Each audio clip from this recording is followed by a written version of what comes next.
what are we going to do to change that? We're going to do nothing. We're not going to change that. That's right. That's where Jesus is supposed to come back. And the most religious part of the world is there, and it's the most violent part of the world. Exactly. That's because everybody's fighting over that spot.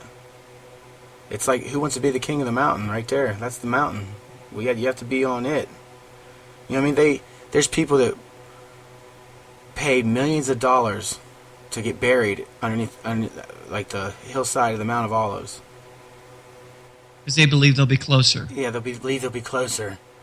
Like, that matters. You know what I mean? Yeah. I mean, look at the proximity. Look at my yeah. These are what these people believe. You know what I mean? I'm not saying that it's real. I'm saying these are what these people believe. I mean, there's no who's better. We all will be called up at the same time. You know what I mean? See, that's what people don't realize. I still believe that we're gonna rise to Jesus, but when He comes, you know what I mean? And it says that in the Bible. It doesn't say anywhere in the Bible once that says we have an eternal soul. And it says we are a soul, a living creature. And it's right. Like, it's so indoctrinated into us that we have this magical thing inside us that keeps going when we die, that it's aggravating sometimes to even keep repeating. And I don't. You know what I mean? I tell somebody 2 or 3 times, and then I kind of veer away from it. And I don't blame you. I feel the same way. If I said it more than twice and you didn't get it, what's the point? You obviously don't want to accept my thought process. Yeah, I mean, and I there's didn't no point in me going further. I was so dead to it. 2 years, my dad died, and I told my kids that that's not Pappy. He's in a better place. You know what I mean? I was so indoctrinated with the lie too. You know what I mean? But I asked God, and I've asked people in nursing homes to come back and tell me. I've asked my dad on his deathbed, come back and tell me. I asked my brother when he died, come back and tell me. Nothing. But Jesus told me. You know what I mean? I really found Jesus sitting on a toilet, man. And it's funny but crazy. Because I always, you know how people read magazines and newspapers? Well, I read my Bible while I was sitting on the toilet.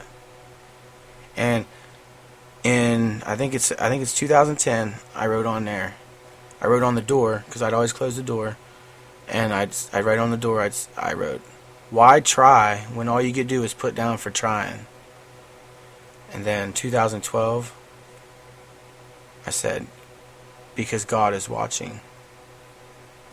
And just from that bit of time, I found Jesus reading the Bible, sitting on the toilet, man.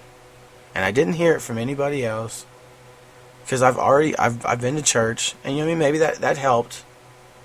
But I realized that they were just repeating themselves, and they were leaving a whole bunch of stories out of the Bible. I mean, they weren't leaving them out of the Bible, they just weren't talking about them. Why do you think that is? Because it's like, I don't have a certain name for it, but I'm coming around to there's a watered down follow Jesus. You know what I mean? There's a part of it that where you can say it's just happy. Just be happy and enjoy the Lord. Yeah. And live in the happy moment. Yeah, just make sure you're saved and spread the word, but only spread the word of Jesus Christ where He says He came to die for your sins. You know what I mean? I haven't found the right word for it. It's You will. It's like maybe it'll like that one, like you said. It's not totally bad. It's not totally bad. But it's not the whole truth. It's not the whole story. You know what I mean? Because Jesus prophesied the things that I'm telling you. It's written down. It's nothing that I made up, man. You on so many levels remind me of my brother. I won't say which one, because on the internet you shouldn't say too much about your personal life, which I don't do. But my brother, and you remind me of him. If you guys had a conversation, I think you guys could talk for 12 hours straight and not repeat one thing. That's why I needed to do a little interview with you. because I find it fascinating. Because I don't agree with my brother on a lot of things, and I don't agree with you on a lot of things. But that doesn't mean that I shouldn't listen, because maybe I could learn and maybe I will understand it a little bit better. And I think that's the problem with society, is that we do not listen. So, yeah, I ever since I've been woken up by all this, I even watch movies. I see stuff in movies it's just, I see the devil's plan. I see the devil's, and it's like a big tapestry, and it's woven together, very precise and in very delicate ways that you can't see the whole tapestry until you take a step back and look at it. Because if you're real close up to it, you're only going to see what's in front of your face. Well, my belief is this, and it's really quick, but I don't believe that people have changed. I believe that technology has changed and people have, grown with it, and that has changed them. But I think if we were back in 1750, I think people would all be the same. I don't think there would be a bit of difference. I think people would be kind and good and caring and bartering and doing what they needed to do to help their family. I think with technology, it's separated, it's segregated, it's divided families. And you could say that the government did that, or you could say big industry did that. But my bottom line comes down to this. Greed did this. This is all about money. The love for money, not for people. Oh yeah, money's the root of all evil, man. There are pyramids all over the world. And that's on the back of a dollar bill. Yeah. There's step pyramids in Mexico, there's pyramids in China, there's pyramids in Australia. I mean, I'm talking pyramids as big as mountains. Exactly. A lot of people think that they're just in Egypt. No, you're wrong. They're everywhere. They're all over the globe. That means there was a one world power at one time. That means they were all going on the same system. You know what I mean? They were fallen angels. See, God was at the top of the mountain. You know what I mean? And the devil wants to be like God. The devil wants to be God. So that's what he did. He remade a mountain, and he was at the top of the pyramid. He's at the pyramid scheme. You know what I mean? Okay. The workers are at the bottom, and everything they do is to help the one on top. And then it's kind of like, screw them. I mean, that's what the devil does. He tricks them into doing his deeds. And they try to say that's God's eye. But see, my God don't have one eye. My God has two eyes. And it's like, they were pagans. They were paganism. They were sun worshippers. And the devil knew that the Son of God was going to come. So, hey, let's worship the big ball in the sky, you know? And call it sun, because he was here. That's what people don't realize. He's not in a place called hell. You know what I mean? I don't even believe hell exists. Hell. I have a very difficult time, and I don't talk religion very much, but I have a very difficult time believing in hell, and I have a very difficult time believing in heaven. Only because I'm a very rational thinking person, and if you think about it rationally, it doesn't make any sense. Yeah. See. That was never promised to Hebrews or Christians.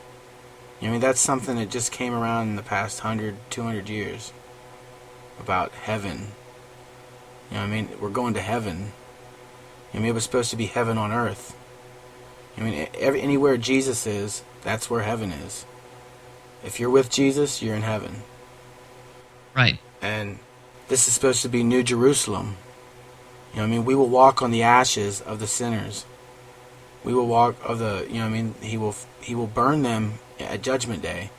He will raise them up out of the grave, and then he'll throw them in the fiery pit.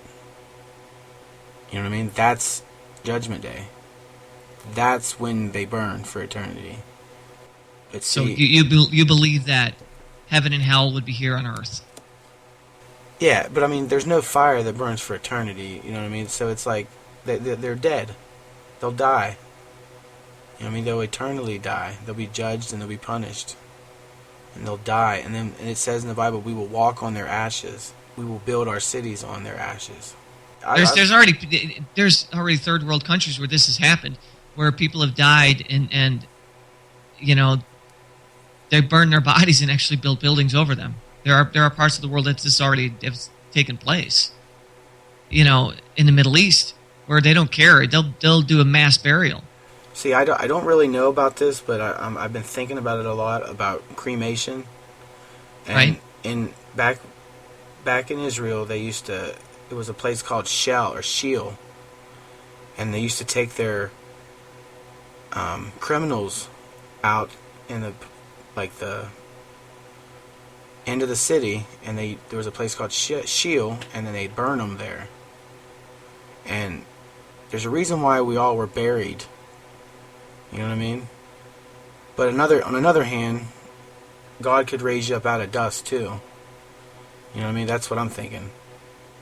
Well, God could do anything He'd want. Yeah, but I'm still. It's still on my mind that, you know what I mean, maybe there is something to do with if you're getting burnt. You know what I mean? Rather than getting buried. You know what I mean? Because Peter says, place me in a hiding place until your return. You know what I mean? Which, you know what I mean? Like I said, God could pull you up from mud. You know what I mean? Pull you from a grain of sand. Yeah. Yeah. But, Very interesting. Last subject, I really want to touch on one more thing before we can't go too long into this. I think maybe we'll do another follow-up on this, because I think people will find it interesting that everything on the internet isn't about this craziness. But speaking about the internet and seeing what you've seen, just say here on Spreaker, what are your thoughts on the way things have gone and the way you see it going? I don't know how long you've been on. I don't know how long you've been doing podcasting. I don't ever have no trouble on here. I think it's made up. Period. Okay. You know what I mean? I think it's all made up mumbo jumbo. I think everybody needs everybody, man. They need everybody to talk about everybody. They need it's a Spreaker's like you have a paper. No, do you have a paper in your area where you like, if you have a car for sale? Yeah. That's what Spreaker is. It's like Craigslist. Yeah, except for everybody's trying to sell something. You know what I mean? There's not really a lot of listeners. But they're trying to sell themselves. Yeah, but I'm saying there's not really a lot of listeners. So there's it's like it's just everybody listening to everybody else. So it is a podcast. So I mean, you're saying you're not going for the mass media. You're not going for the millions of people. You're going for the 150 or 100. Oh, I know a lot of people listen to my show, and I don't go on there and I don't talk about them, and I don't ever have trouble, man. I just speak my mind, and I don't read the messages down in the thing. You know what I mean? You don't go to chat rooms. You don't do that part. Yeah, I don't like chat rooms. It seems like if you write in capital letters, they think you're yelling. It's so stupid. I'm just too lazy to hit the cat button. You just did that. It's like, how can you express your emotions through typing? I'd rather get on somewhere and just talk. Well, that's why I want to do the show, because me and you have talked before, and I'm like, I think it'd be interesting to maybe do a show, because I think we have a nice banter together, and we had some really, really interesting conversations, which I wish were recorded. But yeah, I understand what you're saying about the internet. I think it could be used for good. I think that there's things like this that are being done, shows like what we're doing right now, where people are going to think about what you're talking about, and maybe they need to hear it. Maybe they need that final straw to be bent to realize, okay, well, there is another objective view that I could take, and maybe this guy, what he's saying is true. So I don't believe that it's completely negative. I don't believe it's completely positive. That's for damn sure. But I believe having a voice is a beautiful thing, and having the ability to be eloquent and speak it and say, listen, here's what I feel. Take it for what it is, or leave it alone. Absolutely, man. I mean, I don't want people to leave it alone. I want people to realize that they can go look it up. You know what I mean? You can go find the truth. I mean, and you're a relative. This is kind of interesting if you guys don't know about one man. you're a really humble guy. I mean, like,